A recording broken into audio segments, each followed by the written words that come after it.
Okay, so we are standing at, truly an inflection point in global affairs. A huge one, yeah. From the uranium-rich basins of Kazakhstan all the way to the server farms powering artificial intelligence, there's this profound struggle unfolding, and it's over the most fundamental question, really. Who truly holds control? Right. Who's actually in charge? Exactly. And this isn't just some political debate in, distant capitals. It's a deep structural shift. And to really get it, we need a new way of thinking. So today, we're diving into insights from this powerful new analysis by Brendan Wong. He's the founder of XFO Intelligence on what he calls the sovereignty dilemma. Sovereignty dilemma. Okay, I'm listening. So, for centuries, we've understood sovereignty through what's called the Westphalian model.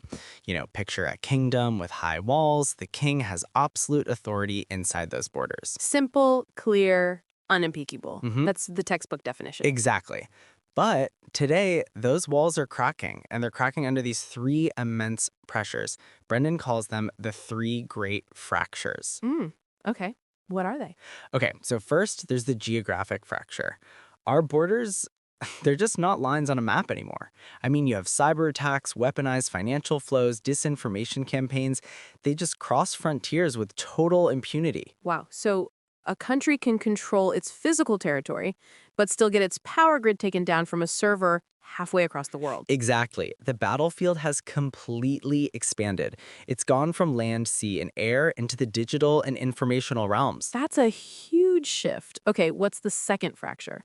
The second is the economic fracture. So in our big pursuit of hyper-efficiency, we created these incredibly complex, entangled global supply chains. Which made everything cheaper, right? It did.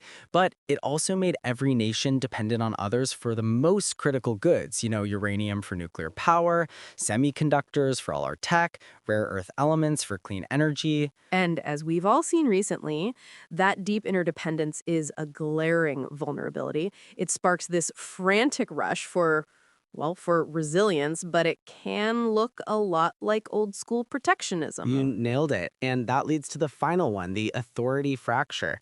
Think about this. Who has the ultimate power to make the rules you live by? Is it your national parliament? Or is it a supranational body like the European Union?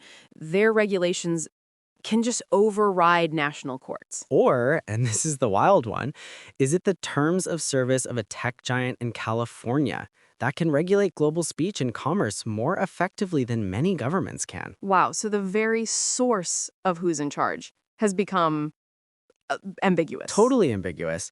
So, if the old model is broken, what's replacing it? This is the key insight from the analysis. Sovereignty isn't disappearing, it is mutating. Okay, so power isn't just flowing up to global groups or down to people? No, instead, it's diffusing across a complex, a network of state and non-state actors. And this gives rise to what he calls the networked sovereign. A networked sovereign. So in this new ecosystem, it's not about who has the biggest army anymore. It's about who controls the critical nodes of the network. These are the rule makers, like the EU setting standards with its AI Act. They're the platform controllers, the big tech corporations, and they're the resource holders, the nations and companies controlling access to physical and digital stuff we need.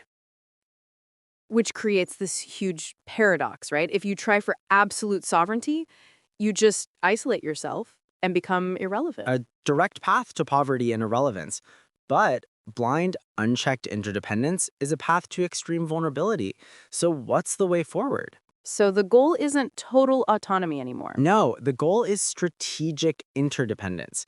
It's a huge mindset shift. You stop trying to build higher walls and you start intelligently managing your connections. Okay, so how do you do that? How do you master this new art? Well, first, you conduct ruthless audits of your systems to identify critical dependencies. You have to pinpoint where you're over-reliant. Okay, know your weak spots, makes sense. Then what? Second, you build resilient redundancy. You diversify supply chains, you foster domestic capability in key areas, you invest in strategic reserves, not to be totally self-sufficient, but just to make sure you can withstand a shock to any single part of that network. Don't put all your eggs in one basket. Got it. And third, you negotiate from points of strength. You have to understand the unique value you bring to the global network and then leverage it.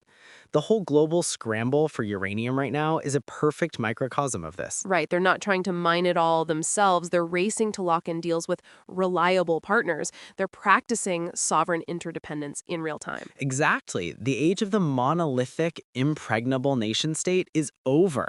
It's being replaced by the era of the networked sovereign.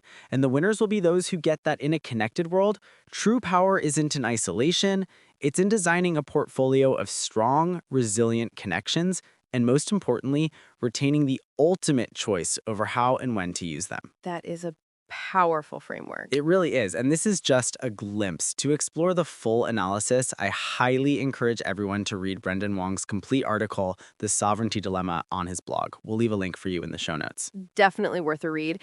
And as we close, here's a great question to think about.